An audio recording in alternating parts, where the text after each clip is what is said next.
Hello, எங்க இருக்கீங்க? நீ எங்கடி இருக்க? எக்கோ அடிக்குது. நான் கக்கூசுல இருக்கேன். நீங்க எங்க இருக்கீங்க? நீ கக்கூசு போனா கூட நிம்மதியா போக மாட்டியாடி? அப்ப கூட போன பண்ணி டார்ச்சர் பண்ணுவியா? ஏன்டி இப்படி பாடா படுத்தி எடுக்கிற? ம், எப்ப வர்றீங்க? எங்க இருக்கீங்க? அந்த கிழவிய பாத்தீங்களா இல்லையா? ஏண்டி ஒரு விஷயத்த கேளுடி. 1000 கேள்வி கேட்கறா. நான் இங்கதான் இருக்கேன், எங்க அம்மாவை பார்த்துட்டேன், இந்த உள்ள எல்லாரும் வழி அனுப்புறதுக்கு எல்லாம் ரெடி பண்ணிக்கிட்டு இருக்காங்க, இந்த வந்தோடனே கூட்டிகிட்டு வாங்க, சரியா? சும்மா போன போட்டு என்ன படுத்தி எடுக்காத. நான் படுத்தி எடுக்கிறேனா? மாப்பிள்ளை எனக்கே போன் போட்டாரு. போன் பண்ணி என்னத்த காசு ரெடியாச்சான்னு கேக்குறாரு. நான் என்னத்த சொல்லட்டும் சொல்லுங்க பாப்போம், சொல்லுங்க பாப்போம். ஐயோ வந்துடுறேன்டி. என் வாயை புடுங்கணுமே நீ போன அடிக்கிறியா? நீ என்னமோ தெரியல. வந்தேன்னு வை தொலைச்சு கட்டி போடுவேன் சொல்லிவிட்டேன். உள்ளுங்க மரியாதை போன வச்சுட்டு நீ கக்கூசுக்கு வந்தியா அந்த வேலையை மட்டும் பாரு. அதை விட்டுட்டு தேவையில்லாம பேசி என் வாயிலிருந்து வர வச்சு அப்புறம் இங்க உள்ளவங்க யார் கதையை கேட்டு அப்புறம் கிளம்பி வரமாட்டேன்னு முரண்டு பண்ணிச்சுன்னு வை. வந்தேன்னு வை கண்ணமா பழுக்க வச்சிருவேன். அன்னைக்கு வச்சது பல்லு இல்லை சொல்லிட்டேன். ஆமா, கையால் அகலனாலும் வாய் மட்டும் பாரு. மனுஷன் நிம்மதியா ஒரு நிமிஷம் விட மாட்டேங்கிறாளே. இந்த கிளம்பி வேற வந்தும் தொலையாம என்னதான் பேசுதுன்னு தெரியல. வட ஒரு வழியா வந்துருச்சுடா. சரி தங்கம், உடம்ப பார்த்துக்க. அண்ணே உடம்ப பார்த்துக்கங்கண்ணே. கண்டிப்பாக நீங்களாம் நம்ம வீட்டுக்கு வரணும்னு சொல்லிட்டேன். வாரேன் சவந்தி. அண்ணே உங்கள் கூட பிறந்த தங்கச்சியாக சொல்கிறேன், நீங்கள்லாம் கண்டிப்பாக நம்ம வீட்டுக்கு வரணும், பார்த்துக்கங்க. படி போன தடவை தான் ஊருக்கு போயிட்டு ஒரு ஃபோனும் பண்ணல ஒன்றும் பண்ணல. அந்த மாதிரிலாம் இந்த தடவை இருக்கக்கூடாது சொல்லிட்டேன். உனக்காக இங்கே ஒரு சொந்தம் வந்து எல்லாம் இருக்கும். கண்டிப்பாக நீ ஃபோன் பண்ணணும், சரியா? சரிங்கண்ணே. அடுத்து இந்த பொங்கல் வருது, அடுத்து நம்ம ஊர் திருவிழா எல்லாமே இருக்கு, சரியா? நீ வரணும், வராமலாம் இருக்கக்கூடாது. நாங்கள் ஃபோன் பண்ணுறோம். தம்பி அம்மாவை கூட்டிகிட்டு வாங்கப்பா. நீங்களும் பொண்டாட்டி பிள்ளைங்களோட வரணும், சரியா? வாரேங்கம்மா வாரேங்க. அம்மா பாவம்பா, இத்தனை வருஷம் எல்லாம் கஷ்டப்பட்டுட்டாங்க, நல்லபடியாக பார்த்துக்கங்க. சரிங்க, அதெல்லாம் நீங்கள் சொல்லணுன்ற அவசியமே கிடையாது. என்ன பெற்றவங்க, அவங்கள நான் பார்த்துக்காம வேற யார் பார்த்துப்பா? அம்மா சொல்லுமா, நீ இப்போ வந்து இந்த பையன் உன்னை எப்படி பார்த்துக்கிட்டேன்னு? ஆமாம் தங்கம், சும்மா சொல்லக்கூடாது. மருமவனும் சரி பையனும் சரி என்னை ஒரு வேலை செய்ய விடுறது இல்லை. உட்காருங்கன்னு சொல்லிட்டு எல்லா வேலையும் இழுத்து போட்டு பார்க்கறது வைக்கிறது என்ன, அப்படிதான் தங்கமா என்னை தாங்கினாங்க. அது போதும்டி, அது போதும். இந்த வயசான காலத்தில் நம்ம என்ன காசு பணம் சம்பாதிப்போம், எது இந்த மாதிரி சொந்தம் வந்தால் நம்மளை பார்த்தா அதுவே போதும். வேற என்ன வேணும் நமக்கு? டைம் ஆயிடுச்சு. சரி தங்கம், அப்போ நானும் வரேன். இதில் பழம் காய்கறி அப்புறம் இந்த மளிகை சாமான்லாம் கொஞ்சம் இருக்கு, எடுத்துட்டு போ. இதெல்லாம் இங்கே வை, அதெல்லாம் எதுக்கு அங்கே? எம்மாடி எடுத்துட்டு போமா. இல்லைண்ணே, இங்கேனா எல்லாரும் இருக்கீங்க, எல்லாம் கடையில் தான் காசு கொடுத்து வாங்கிட்டு இருக்கணும். நீங்கள் வைங்க, அங்கே நாங்கள் எல்லாம் பார்த்துக்குறோம். நம்ம தோட்டத்திலே விளையுது காய்கறி, நம்ம என்ன காசு கொடுத்து வாங்குறோம்? அதான் மளிகை சாமான் தான் நம்ம கடையிலேயே இருக்கு. அதெல்லாம் என்ன பண்ணுறோம், நீ எடுத்துட்டு போ, சரியா? சும்மா இது பண்ணிக்கிட்டு இருக்காம சொன்னாலே கேட்க மாட்டீங்க. சரி வாரேன். சரி பார்த்து போயிட்டு வா. போயிட்டு வரேனே. சரிம்மா, பார்த்து போயிட்டு வாங்க. பையன் வச்சுட்டு எப்படிமா உட்காருவீங்க? பையன் முன்னாடி வைங்க, நீங்க பின்னாடி உட்காந்துக்கோங்க. சரிப்பா, பார்த்து பத்திரம். வாரேங்க. சரிங்கப்பா. பாவம் இல்லைங்க, விசேஷம்னு சொன்னா உடனே ஓடி வந்துட்டா. ஆமாம்மா. இந்த வேலையில் ஆவனா கூட தெரியாது. ஆனால் உனக்கு தொழிலை கற்றுக் கொடுத்தது நான். ஆனால் இன்னைக்கு என்னையவே எவ்வளோ ஏளனமாக பேசுகிற. மவனே, நான் யார் எப்படியாப்பட்டவன்னு இன்னும் தெரியல. உனக்கு தெரியும் போது என்னோட இன்னொரு முகம் உனக்கு புரியும். ஓ, ஆஃப்டர் ஆல் நம்மக்கிட்ட வேலை செய்கிறவன் முன்னாடி என்னை அசிங்கப்படுத்துவ. நீ என்ன காசை போட்டியா, நீயும் ஒரு வேலைக்காரன்னு சொல்லுவ. அதெல்லாம் கேட்டுட்டு நான் பொறுமையாக போகிறேன்னு நினச்சிட்ருக்க. டேய், உன் பொறுமையாக போலடா. உனக்கு எந்திரிச்சே வர முடியாத அளவுக்கு ஒரு குழியை தான் தோண்டிக்கிட்டு இருக்கேன். பல்கான அமௌண்ட் ரெடி ஆகட்டும், அப்புறம் இருக்குடி மாப்பு உனக்கு. அதுக்கப்புறம் நான் வைக்க போகிற ஆப்பு கண்ணுக்கே தெரியாது. ஆனால் அதில் நீ விழுந்து கிடப்ப. எந்திரிக்கிறதுக்கு ஒருத்தன் வந்து நிற்க மாட்டான். இருக்குடா, இருக்கு. என் முன்னாடி ஒருத்தனும் திமிரா பேசினது இல்லடா. திமிரா பேசின எவனையும் நான் ஒழுங்காக விட்டதும் கிடையாது. அப்படி இருக்கும்போது நீ என்கிட்டே குரலை வசதி அதிகாரம் பண்ணுவ. இந்த வேலைக்காரன் முன்னாடி என்னை அசிங்கப்படுத்துகிற. அவன் சிரிக்கிறான். நான் பண்ணுற வேலையில் இந்த ஊரே பார்த்து உன்னை சிரிக்கும் பாரு. அப்போ தெரியுண்டி இந்த வாசு யாருன்னு.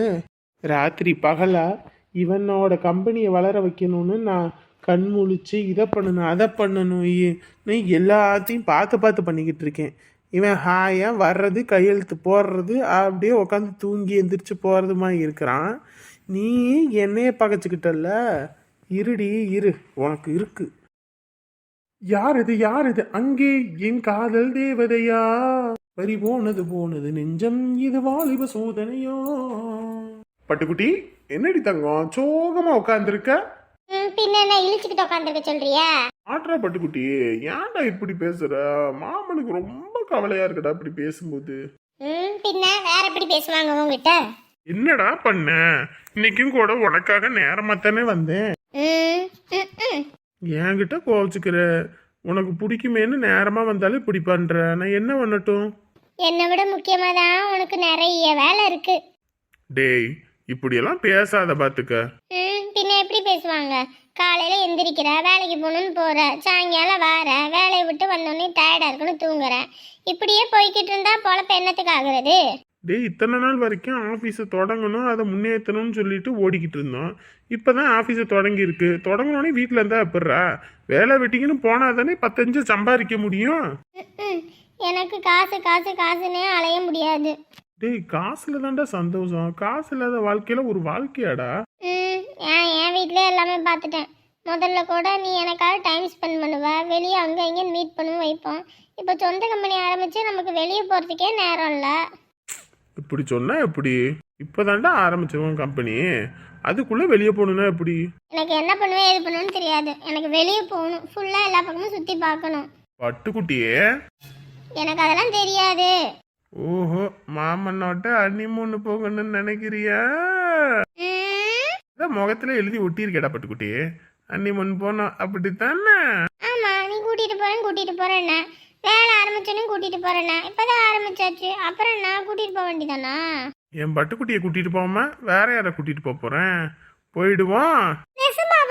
ஆமாண்டா பட்டுக்குட்டியே, வெளிநாட்டுக்கு பறந்து போய் உன்னை அப்படியே சுத்தி காட்டிட்டு வரணும்னு ஆசை. பட் இப்போதான் தொழில் ஆரம்பிச்சிருக்கு. உடனே காசை எடுத்து இறச்சோன்னு வையே, அப்புறம் மக்களுக்கு நம்ம மேல நம்பிக்கை வராதுடா. அதுக்கப்புறம் நம்ம போடுற காசை வச்சுதான் இவன் ஊர் சுத்துறான்ற ஒரு இது வந்துடும்.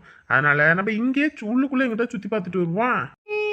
ஓகே, அப்ப ஊட்டி போவோமா? அவ்வளவுதானே, ஹனிமூனுக்கு ஊட்டி போயிடுவோம். ஓகேவா? எப்ப போறோம்? நினைச்சா இப்பயே போயிடுவோம்டா. ஆனா இப்போ மணி ஆயிடுச்சு. அதனால நாளைக்கு நம்ம போறோம். 1 வீக் ஊட்டியில சும்மா மஜாய் பண்றோம். அதுக்கப்புறம் இங்க வேலைக்கு வரோம். எப்படி? ஓகேவா? எல்லாம் ஓகே தான். ஆபீஸ வேற பாத்துக்கணுமே. அதான் நமக்கு நன்றி விசுவாசமா ஒருத்தன் இருக்கானே, வாசு, அவன் பார்த்துப்பான். நம்ம சும்மா மானிட்டர் பண்ணா மட்டும் போதும். ஆமாண்டா பட்டுக்குட்டியே, அதுலயும் கேமராலாம் ஃபிக்ஸ் பண்ணியிருக்கான். அங்க என்ன நடக்குது எது நடக்குதுன்னு நமக்கு தான் தெரியுமில்ல. பார்த்து போட்டா லைலு லைலாக்கு.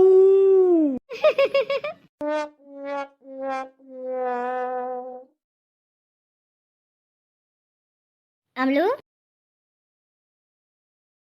பாப்பு மாதிரி வா. என்ன பண்ணிட்டு இருக்க? இல்ல, அப்பா மட்டன் கொஞ்சம் எடுத்துட்டு வந்தாரு, அதான் சரி மட்டன் குழம்பு வைக்கலான்னு அதான் வெட்டி கழுவிட்டு இருக்கேன். வீட்லயே அங்கே சிக்கன் மட்டன்லாம் ஆக்கி வச்சிருக்கு. விருந்து அங்கே வந்து சாப்பிட்ருக்கலாம்ல, எதுக்கு தனியாக எடுத்து ஆக்கிட்டு இருக்கீங்க? இல்லைப்பா, சும்மாதான். அப்புறம் அப்புறம் நீ தான் சொல்லணும். மேடம் வெளியூர்லேருந்து வந்திருக்கீங்க, இன்னும் லீவ் முடியலையா? வேலைக்கு போகணும்ல? போகணும். எப்பயும் லீவே இல்லைன்னுவ. இப்போ வந்து 3 வாரத்துக்கு மேலே ஆகிப்போச்சு. இன்னமும் ஊரை பக்கம் பார்த்து போகாமல் இருக்கியே, அதான் கேட்டேன். இல்லை போகணும். வீட்டில் யாரும் இல்லையா? அப்பா கடைக்கு போயிட்டாங்க, அம்மா துணி துவைக்க போயிருக்காங்க. ஓ, அவங்க அங்கே போயிட்டாங்கனால வீட்டு வேலையை நீ பார்க்குறியோ? ஆமாம். அந்தவங்களுக்கு ஒரு காஃபி தண்ணி கூட வச்சு தர்றதில்ல. ஐயோ, அப்படி இல்லை பூமாரி, இந்த ஒரு நிமிஷம் மறந்துட்டேன். ஹலோ, இங்கே வா. இரு பூமாரி, எடுத்துட்டு வரேன். எல்லாம் ஒன்றும் வேணாம், இங்கே வா. சொல்லு பூமாரி. அப்புறம் லைஃப்லாம் எப்படி போகுது? ஏதோ சுமாராக போயிட்டு இருக்கு. அப்புறம் கல்யாண பேச்சுவார்த்தைலாம் போயிட்டு இருந்துச்சே, அதெல்லாம் எப்படி போயிட்டு இருக்கு? மாப்பிள்ளையெல்லாம் எப்படி ஓகேவா? அது என்ன, முகத்தை பார்த்து பேச மாட்டியோ? அப்படின்னு இல்லை. மாப்பிள்ளையோட ஃபோட்டோலாம் காட்ட மாட்டேங்கிறேன். ஏன், மாப்பிள்ளையோட ஃபோட்டோ நாங்கள் பார்த்தோன்னா கண்ணு வச்சிருவோமா? எங்ககிட்ட காட்டக்கூடாதா? அப்படியெல்லாம் ஒன்றும் இல்லை மாதிரி. அப்புறம் என்ன, மாப்பிள்ளையோட ஃபோட்டோவை காட்டு. அதெல்லாம் என்கிட்ட இல்லை. என்னடி நீ, மாப்பிள்ளை வீடு வந்துட்டாங்க பார்த்துட்டாங்க அப்படின்னாங்க, ஃபோட்டோ கிட்ட இல்லைன்ற மாதிரி. உனக்கு எல்லாம் தெரியுமா தெரியலையான்னு தெரியல. என்னடி தெரியுமா தெரியலையான்னு கேட்குற? என்ன விஷயம் மாதிரி?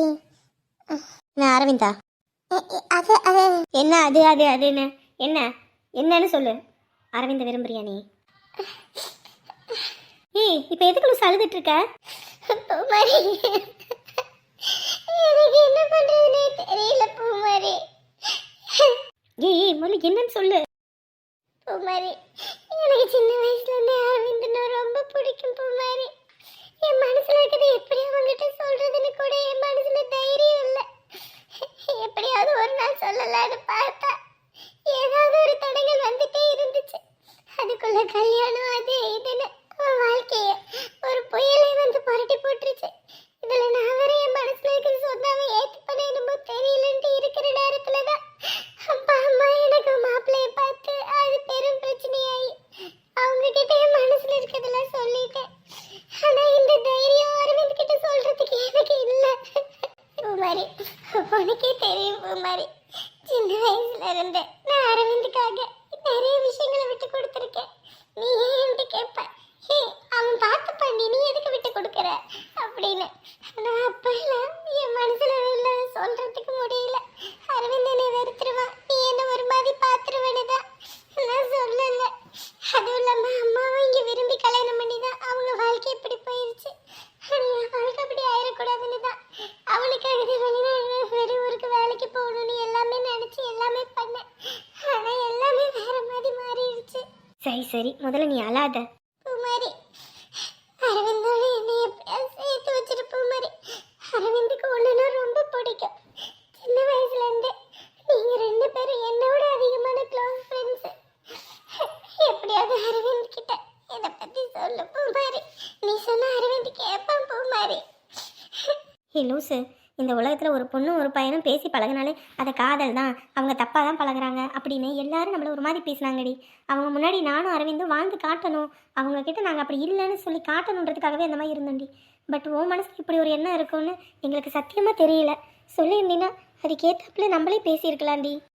எனக்கு உங்களுக்கு தைரியமாக பேசவே வராது, உனக்கே தெரியும்ல. கேரு பேசுறதுன்னு இல்லடி, அழறப்பில் தான் பால் குடிக்கும்னு சொல்லுவாங்க. உன் மனசில் இருக்கிறது நீ அரவிந்த் கிட்ட சொன்னாதானே தெரியும்.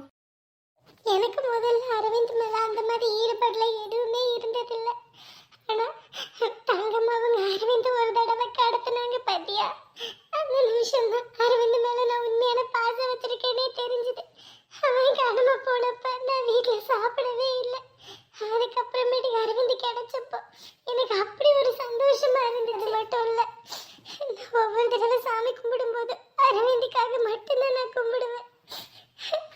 அரவிந்த பார்க்கும் போதெல்லாம் என் மனசுக்குள்ள ஏதோ ஒரு உணர்வு வந்துட்டே இருக்கும், அவங்கிட்ட சொல்லணும். ஆனா அவனை பார்த்தாலே கை காலம் அடங்கி உடம்புல சில்லுன்னு ஆயிடும். அதனாலயே அவங்கிட்ட அதுக்கு மேலே என்னால சொல்லவும் முடியல. சொன்னா அவன் என்ன தப்பா நினைச்சு என் ஃப்ரெண்ட்ஷிப்பை வெறுத்துருவான்னு தான் நான் சொல்லல. அரவிந்துக்காக மட்டும்தான் நான் நல்லா படிக்கணும், அவன் கூட கேம்பஸ்ல செலக்ட் ஆகணும்னு எல்லாமே பண்ணண்டி. ஆனா அவன் கல்யாணம் பண்ணுவான்றது மட்டும் எனக்கு தெரியாம போச்சு. அது மட்டும் முன்னே எனக்கு தெரிஞ்சிருந்தா என் மனசுல இருக்கிறத நான் அரவிந்த் கிட்ட சொல்லி இருப்பேன். அரவிந்தோட வாழ்க்கையில அந்த பொண்ணாலதான் அவ்வளவு கஷ்டத்தையும் அனுபவிச்சுட்டான். ஆனா அரவிந்த் நான் மேற்கொண்டு கஷ்டப்படுத்த கூடாது. அரவிந்த் மட்டும் என்ன வேண்டாம்னு சொல்லிட்டானா, நான் இன்னொரு கல்யாணத்தை பத்தி யோசிக்க கூட மாட்டேன். என் வாழ்க்கையில கல்யாணம்ன்ற ஒண்ணு வேண்டவே வேண்டாம். நான் காலம் முழுக்க இப்படியே இருந்துடலான்னு தான் இருக்கேன். அரவிந்த் அந்த பொண்ணால வேணா எல்லா வகையான காயத்தையும் அனுபவிச்சிருக்கலாம். ஆனா அந்த காயத்துக்கு மருந்தா என்னோட காதல் இருக்கணும்னு தான் ஒவ்வொரு விஷயத்தையும் நான் மறைச்சுக்கிட்டே இருக்கேன்.